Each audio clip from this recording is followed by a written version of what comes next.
آج کا جو ہمارا ٹاپک ہے جس پہ ہم بات کریں گے وہ ایک بہت عام سا ٹاپک ہے جو اکثر لوگوں کو اس کی شکایت ہوتی ہے، وہ ہے معدے کی اور پیٹ کی گیس کے بارے میں۔ پر ہم یوٹیوب چینل کو سبسکرائب کریں اور بیل کے آئیکن پر کلک کریں۔ عام طور پہ بھی پیٹ میں جب ہاضمہ ہوتا ہے، معدے میں بھی جب ہاضمہ ہوتا ہے تو روٹین میں کچھ گیس پیٹ کے اندر بنتی ہے، اور وہ روٹین میں ہماری جیسے ایک قدرتی طریقہ ہوتا ہے کہ وہ پاس ہو جاتی ہے، اس کا اخراج ہو جاتا ہے۔ لیکن بات وہاں پہ خراب ہوتی ہے جب ہمیں یہ پرابلم تھوڑا سا زیادہ مقدار میں ہونا شروع ہو یا زیادہ ٹائم کے لیے ہونا شروع ہو۔ تو اس میں دو تین طریقے سے لوگ اس کے بارے میں بتاتے ہیں۔ ایک تو یہ کہ ڈکار بہت زیادہ آنے شروع ہو جائیں، اس کو لوگ کہتے ہیں کہ جی گیس بہت زیادہ ہو رہی ہے، یا پھر یہ کہ یہ محسوس ہونا شروع ہو کہ پیٹ میں تھوڑا سا پھلاؤ ہونا شروع ہو گیا، پیٹ تھوڑا سا ٹائٹ ہونا شروع ہو گیا۔ اور تیسری چیز جس کے بارے میں لوگ کمپلینٹ کرتے ہیں وہ ہے کہ گیس کا اخراج زیادہ ہو رہا ہے یا فلیٹس زیادہ پاس ہو رہا ہے۔ تو ان تینوں چیزوں کو کہنا شروع کر دیتے ہیں کہ جی گیس پیٹ میں زیادہ ہو رہی ہے، اور ہر پیشنٹ کی اس کے بارے میں مختلف رائے ہوتی ہے۔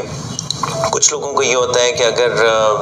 ہوا تھوڑی بھی پیٹ میں بن رہی ہے لیکن وہ اس کو زیادہ محسوس کرنا شروع کر دیتے ہیں تو وہ اس کے بارے میں زیادہ پریشان ہوتے ہیں۔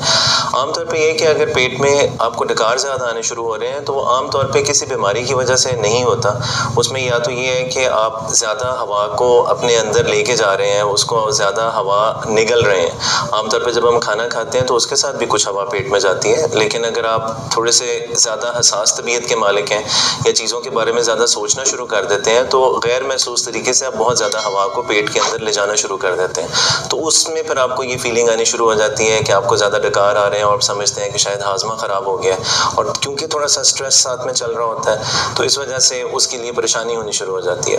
دوسری جو چیز یہ ہے کہ اگر آپ کو لگ رہا ہے کہ پیٹ تھوڑا سا ٹائٹ ہونا شروع ہو گیا ہے اور پیٹ پھول رہا ہے اور اس وجہ سے آپ کہتے ہیں کہ گیس زیادہ ہو رہی ہے، تو کچھ بیماریاں پیٹ کی ڈیفینیٹلی ایسی ہوتی ہیں کہ جن کے اندر پیٹ میں تھوڑا سا پھلاؤ ہونا شروع ہو جاتا ہے۔ پیٹ میں کسی بھی وجہ سے اگر پانی پڑ رہا ہے یا پیٹ میں اگر کوئی اور بیماری ہے تو جس وجہ سے آپ کو پیٹ پھولا لگتا ہے، لیکن خاص طور پہ جو گیس کی وجہ سے پرابلم ہوتا ہے وہ کچھ ایسا نہیں ہے کہ ہم کہیں کہ وہ کوئی بیماری ہے۔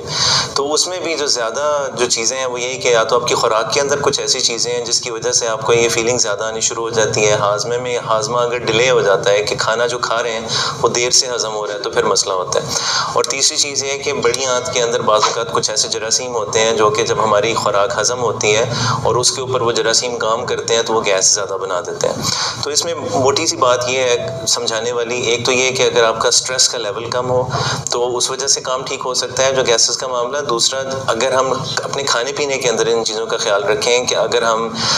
دودھ سے اگر پرابلم ہوتا ہے تو دودھ کا خیال رکھیں، جو آرٹیفیشل میٹھے ہوتے ہیں جیسے ہم کینڈل وغیرہ استعمال کرتے ہیں ان چیزوں کا استعمال کم کریں۔ سافٹ ڈرنکس جو ہیں، جو بوتلیں ہم استعمال کرتے ہیں، جو کولڈ ڈرنکس وغیرہ پیپسی کوک وغیرہ پیتے ہیں، اس کو ہم کم استعمال کریں تو گیس کافی کم ہو سکتی ہے۔